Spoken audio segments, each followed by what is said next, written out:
Okay, how to find the value of x here, right? Here they tell now OC and CB, BC, this is equal. They tell now these two sides equal. They put this mark, so these two sides equal. And we know now O is the center here, so OC equal to OB and OA, because these are radius of same circle, right? So that's why we can mark this side equal to this side and also this side. These are radius, OC, OB, OA, radius of same circle, right? So now not only that, when you look here very carefully, they already tell BC equal to OA. These three sides equal. That means this is an equilateral triangle.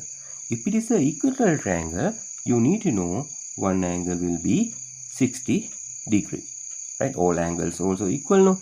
If it is an equilateral triangle, all three angles are equal. So that's why all angle must be equal.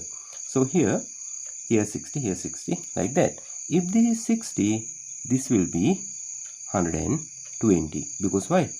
This is angle on a straight line.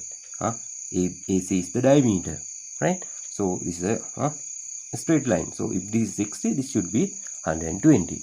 Now not only that, now OA, OB equal, radius of same circle. So if you consider ABO is a isosceles triangle, that means these two sides equal.